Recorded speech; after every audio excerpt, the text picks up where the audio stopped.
أعوذ بالله من الشيطان الرجيم بسم الله الرحمن الرحيم. Artinya, kalau Nabi SAW saja sakit, apalagi kita juga pasti sakit. Tidak ada orang seumur hidup sampai mati nggak pernah sakit, itu nggak mungkin. Cuma tinggal berat atau ringannya saja. Ada sakit-sakit kata para ulama yang sifatnya memang umum. Allah Subhanahu wa taala datangkan untuk umumnya orang, seperti flu, demam, ya. Sakit kepala, sakit gigi. Ini semua orang kena. Umumnya begitu. Enggak mungkin orang seumur hidup enggak pernah sakit kepala. Enggak mungkin orang enggak pernah demam seumur hidup. Enggak mungkin enggak pernah flu, batuk. Sudah umum. Ini sudah standar Allah Subhanahu wa taala datangkan. Gunanya, tujuannya untuk memberikan penjelasan kepada hambanya tentang nikmatnya kesehatan. Ada penyakit yang datang disebabkan karena perbuatan hamba itu. Dan ini kita bagi dua. Ada yang dia sebabkan dari diri dia sendiri. Ada yang disebabkan dari pendapatan dia. Misal diri sendiri begini. Ada orang sengaja ugal-ugalan, balap-balap. Akhirnya tabrakan. Patah kakinya. Ini perbuatan dia sendiri. Orang narkotika, sengaja suntik-suntik badannya. Dia sendiri yang buat masalah. Pergaulan bebas, hamil di luar nikah. Dia sendiri bikin malu, rusakin namanya. Ya. Ini nggak perlu terjadi, nggak boleh ini. Allah SWT larang ini. Dalam Al-Quran Allah berfirman, A'udzubillahi minasyaitonirrajim, wa la tuhliku anfusakum. Jangan binasakan diri kalian. Tapi maaf saya nggak ingat di ayat dan surah apa ini. Tapi jelas ada firman Allah yang berbunyi, wala tuhliku anfusakum. Jangan binasakan diri kalian. Makna ini kata ulama tafsir, jangan pernah jerumuskan diri kalian pada hal yang merusak nama kalian, merusak fisik kalian, merusak harta kalian, atau merusak martabat kalian. Nggak boleh ini.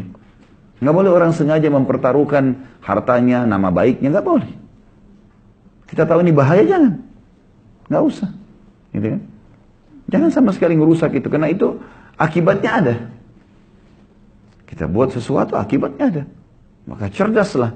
Jangan masuk ke zona yang berbahaya buat kita, enggak. Enggak boleh sama sekali. Jangan binasakan diri, maksudnya jangan binasakan diri, jangan jerumuskan diri pada yang bahaya. Tubuh kita, harta kita, keluarga kita, martabat kita, semua enggak boleh. Haram dalam Islam. Jadi ini harus difahami dosa ya. Enggak boleh. Kalau Bapak Ibu sengaja ngerusak nama baiknya, mempertaruhkan hanya karena pergaulan bebas misalnya. Itu haram loh. Pergaulan zinanya haram. Jedah masuk ke sana merusak nama, dosa. Nggak boleh kita rusak nama baik kita. Allah kasih kita baik-baik kok, terhormat. Ngapain kita rusak? Hartanya sengaja dimasukkan pada hal-hal yang haram seperti orang main judi, nggak jelas. Dia taruh hilang sekian juta, sekian ratus juta, sekian miliar, bertaruh-taruh. Untuk apa bertaruh ini? Untuk apa kita bertaruh? Harta kita lebih baik kita simpan, pakai pada saat perlu. Kan gitu. Untuk apa kita jerumuskan hal yang tidak perlu? Nah, ini semua masuk. Mempertaruhkan rumah tangga, mempertaruhkan fisik kita, ini semua tidak boleh. Ini yang pertama. Yang kedua adalah disebabkan karena pendapatan dia, income. Nah ini biasanya income ini dia sengaja memasukkan harta haram atau syubhat kepada dia, ini jadi penyakit ini. Ini jadi penyakit. Nah biasanya ini penyakit-penyakit kronis ini. Penyakit kronis, bahaya sekali. Apa saja, stroke misalnya, atau apalah, penyakit-penyakit berat. Ini umumnya kalau di muhasabah dari income. Dan kalau resep dari kami, kalau dari para da'i-da'i, resepnya untuk sembuh dari penyakit kronis, bukan medis. Ya, coba sedekah. Jadi muhasabah, kira-kira kita minta sama Allah petunjuk, sholat, sujud sama Allah, minta di sholat tahajud, ya Allah berikan petunjuk, penyebab penyakit hamba ini apa. Kalau kita merasa ada cenderung, mengingat pernah kita punya income yang salah, pernah nipu orang, masalah riba, sedekahin, niat membersihkan diri dengan itu. Itu luar biasa, cepat sekali. Karena ternyata ini datang karena itu perlakuan itu. Perlakuan ini kita tebus, ini selesai, seperti itulah. Berapa banyak teman-teman medis yang kaget dengan sembuhnya penyakit kronis. Banyak sekali. Dan berapa banyak penyakit kronis yang tidak bisa ditangani oleh medis. Seperti itu memang. Ya. Jadi harus difahami nih. Makanya dalam hadis Nabi SAW yang lain, tidak akan beranjak kaki seorang hamba hari kiamat kecuali ditanya 4 hal. Masa mudanya, di mana dia habiskan, ya. Hartanya, dari mana dia dapat, kemana dia keluarkan. Khusus harta ditanya 2. Dari mana dia dapat, sumbernya halal atau enggak, kemana dia keluarkan. Jadi mengeluarkan juga ini harus ada tujuan. Nggak boleh kosong begitu saja. Apa ini? Foya-foya kah? Habis itu atau mendukung maksiat, ya, nggak boleh. Dia ajak temannya, dibiayai temannya untuk nginap di hotel berzina. Saya traktir teman saya, sodakahnya salah, salah alamat, ya. Nggak boleh. Jadi harus diketahui. Masuk juga di dalamnya ada 3, ada yang ketiga saya tadi lupa sampaikan, tapi ada yang ketiga di sini. Penyebab penyakit juga adalah perilaku yang kita lakukan pada orang lain. Tapi syaratnya menyakiti. Kayak misal kita mukul orang, kita juga nanti dipukul. Ya. Ada orang menampar, dia juga ditampar. Ada orang menendang, dia akan ditendang. Namanya kisos dalam agama. Dalam hukum syariat Allah pun dibalas yang sama. Ada orang tonjok, giginya orang jatuh, dia juga harus ditonjok. Resikonya begitu. Jadi jangan heran nanti dia tabrakan, giginya hancur. Naudzubillah. Dia pernah tonjok orang, jatuhin giginya orang. Gimana? Balasan datang. Ada hadis yang mulia kata Nabi SAW dihasankan oleh para ulama, tidak ada seseorang yang menghinakan atau menjerumuskan seseorang pada suatu keburukan kecuali dia akan ditimpa hal yang sama sebelum dia mati. Misal gini, jangan sampai ini ya. Kalau ada orang, Bapak Ibu bilang begini, kamu pencuri ya? Padahal sebenarnya dia bukan pencuri. Tuduhan ini kalau kita nggak segera bersihkan, minta maaf sama dia segala macam, pasti sebelum kita meninggal kita akan mencuri. Itu sunnatullah, nggak bisa dibantah itu. Jangan tuduhkan sembarangan kepada orang. Dia. Kecuali pasti jelas depan mata ada saksi segala macam. Kalau nggak usah. Dan tidak usah terlalu berlebihan seakan-akan kita tidak punya Tuhan. Allah ini mengawasi semua. Ubun-ubun kita ini Allah yang ngawasin. Dalam salah satu doa dikatakan Nabi SAW, nasiyati biyadik. Ubun-ubunku ada di genggamanmu. Allah setiap saat bisa cabut roh seseorang, bisa pincangkan kakinya, bisa tabrakan, bisa mati. Nggak usah terlalu berlebihan. Ada orang ini zalimi saya Ustaz, ya biarin aja. Kita ikhtiar. Ada sesuatu yang kita bisa lakukan, kita buktikan ini. Tetap berlaku fitnah, biarin. Makin berat dia melakukan fitnah, maka makin berat hukuman buat dia. Kebodohan orang yang menganggap, si fulan bisa ditipu, di satu pengajian bisa ditipu semua. Nah, makin banyak musuhnya, makin berat hukumannya. Zina sekali beda hukumannya dengan 10 kali zina. Makin berlarut seseorang pada dosa, makin berat hukumannya. Makin berat. Ya. Jadi harus digarisbawahi poin ini. Jangan pernah sakiti fisiknya orang lain. Saya sudah bilang, kalau ibu dan bapak sekalian diajak bertengkar, tinggalkan. Kamu begini, kamu aja bertengkar. Sudahlah, terserah kamu. Saya benar, ya sudah kamu benar. Tidak apa-apa, tinggalin aja. Nggak usah bertengkar. Nggak perlu, nggak ada gunanya bertengkar. Akhirnya kita emosi juga. Akhirnya kita kata-katanya juga kasar. Dia kasar, kita kasar. Dia dosa, kita dosa. Ya, kan rugi. Untuk apa bersih tegang? Nggak usah. Kalau kita lewatin saja mungkin ada sedikit sakit hati, sudah tidak apa-apa. Tahan, sudah pergi aja. Sabar. Kita sudah belajar tadi. Sabar termasuk dia bertengkar adalah terima, oh ini cobaan dari Allah, sudahlah. Terus tinggalkan. Ikhtiar kita itu. Gak usah ribut, gak usah bertengkar, gak usah. Ada hak kita diambil baik. Hak kita besok tuntut. Dengan cara apa yang bisa kita tuntut. Ya. Jadi tidak usah habisin umur situ, tidak ada gunanya sama sekali.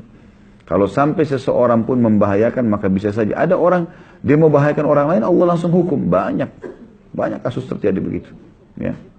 Luar biasa gitu. Salah satu kemarin kita sempat ada acara pengajian tabligh akbar di Makassar. Waktu sudah lagi sementara berjalan tabligh akbar, rupanya ada satu orang datang, entah benar atau enggak, tapi mengaku seperti aparat keamanan. Terus kayak marah-marah gitu, kesannya gitu.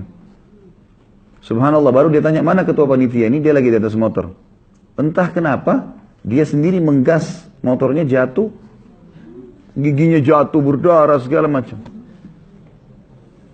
Kuasa Allah, kita tidak tahu innamal a'malu binniyat, ya. Bahaya sekali. Nggak perlu kita masuk ke zonanya orang lain. Sudahlah, jadi hamba Allah yang patuh. Kita jadi diri kita sendirilah. Kita makan, urus diri kita sendiri, ya. Gak usah cari tahu. Gitu. Sesuatu yang dijangkau oleh mata, kalau benar dukung, kalau salah, larang. Sekali lagi saya bilang, jangan campur urusannya orang lain. Gak perlu tahu tetangga ganti AC baru atau enggak, beli mobil baru atau enggak usah. Jangan tetangga beli AC, kita yang kedinginan. Nah. Sudah beberapa kali saya bilang, ada mobil baru antar, nintip, beli apa itu? Biarin dia mau beli apa, biarin dia mau ubah rumahnya seperti apa. Inilah saya gitu. Anturan tanya pada saya, Ustaz ngontrak ya? Iya, saya ngontrak, nggak apa-apa. Bukan aib gitu. Kenapa sih? Bukan aib, apanya aib gitu? Oh malu nanti orang lain tahu nggak? Kenapa memang gitu? Nggak ada sesuatu yang salah, nggak ada yang aib. Nggak, alhamdulillah kita nikmati apa yang ada, Allah kasih selesai. Nggak ada sesuatu yang perlu kita merasa malu, gengsi sama orang. Nggak ada, ini bagi seorang mukmin. Harus difahami poin ini. Kembali ke masalah tadi. Jadi ada penyakit, atau penyakit pasti akan kena semua orang, yang standar batuk, flu, demam, ya apalah ya, ini sudah umum. Ada penyakit yang tidak umum. Nah ini sebabnya 3 tadi. Penyakit yang tidak umum ada sebabnya 3. Bisa karena apa tadi? Penyebabnya diri sendiri. Dia sengaja tabrakin orang, dia sengaja jatuh, dia sengaja. Ada orang begitu semua sengaja. Di Saudi itu kebongkar ada orang gara-gara mau jual narkotika di Saudi, dia sampai sengaja tabrakin kakinya di Riyadh. Sengaja, mobil lagi lewat dia tabrak kakinya. Patah kakinya, diamputasi. Pakai kaki palsu. Ternyata kaki palsu dipakai untuk taruh narkotika. Ketangkap. Rupanya kan kalau dia pakai kaki palsu kan lewat-lewat alat itu kan bunyi nggak apa-apa. Punya surat dokter. Tapi lama-lama sudah bersekian lama dia jalan, polisinya jadi curiga. Kok ini orang bolak-balik terus? Biasanya orang yang kerja di Saudi itu harus ada izin dari sponsor untuk bolak-balik. Ini orang kok 1 tahun sampai 2-3 kali balik. Tiba-tiba polisi bilang, coba saya mau periksa kaki kamu. Nggak tahu kenapa dia. Polisi pun waktu diwawancara dia bilang, saya nggak tahu kenapa saya mau bilang itu. Coba cek kaki kamu. Dia bilang, ini surat dari enggak, saya nggak mau tahu. Harus buka. Buka, ternyata ada narkotika. Ada orang gitu, subhanallah. Aneh. Itu apa gitu? Nggak ada gunanya. Ada orang juga gitu di Saudi gitu sama. Dia tangannya entah patah atau dia pakai gip. Kemudian pas lewat bunyi tapi nggak apa-apa gitu. Subhanallah, kuasa Allah, dia masuk kamar mandi, kepleset, jatuh, pecah, ketahuan ada narkotika. Kuasa, mau sembunyi di mana sih gitu?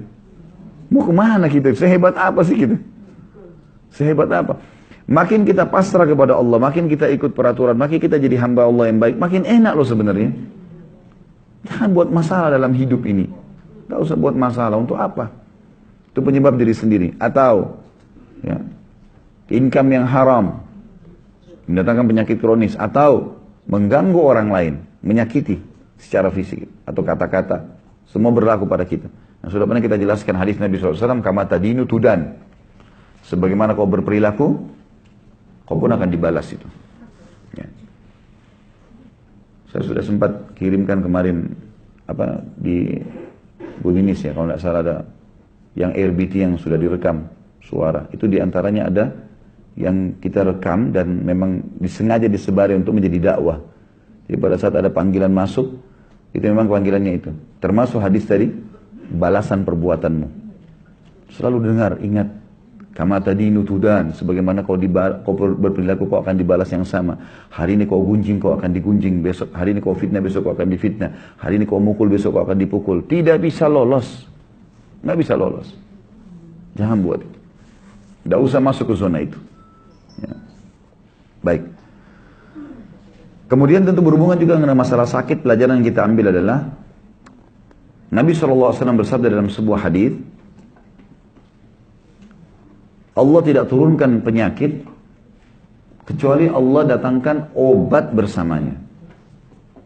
Jadi tidak benar itu pernyataan yang mengatakan penyakit ini tidak ada obatnya.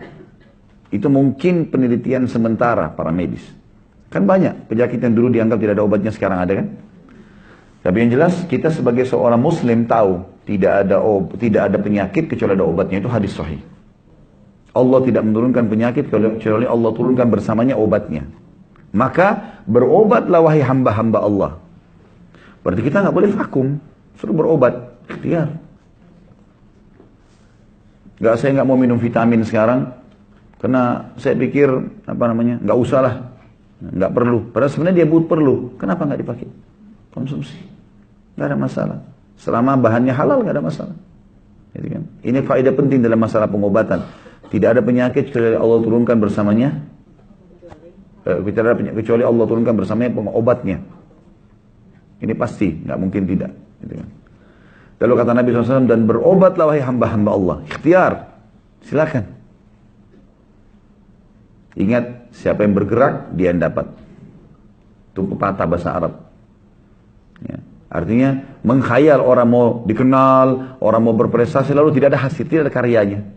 Mengkhayal. Dia mau sembuh tapi tidak ada ikhtiarnya. Mengkhayal ini semua. Gimana cara? Mau menikah tapi tidak ada ikhtiar. Berdoa, berusaha, memperbaiki namanya, ya. Orang pasti akan mau, kan gitu. Harus ada ikhtiar. Dan orang yang tidak ada ikhtiar ini mengkhayal mau jadi orang punya nama, nggak mungkin, mustahil. Yang bergerak dia akan dapatkan. Dalam bahasa Arab yang lain dikatakan taharrak fa inna fi harakati barakah. Bergeraklah, beraktivitaslah, berusahalah, berkreasilah. Karena di gerak itu, di kreasi itu, di kreativitas itu ada berkah. Asal baik, Allah insya Allah akan kasih. Ya.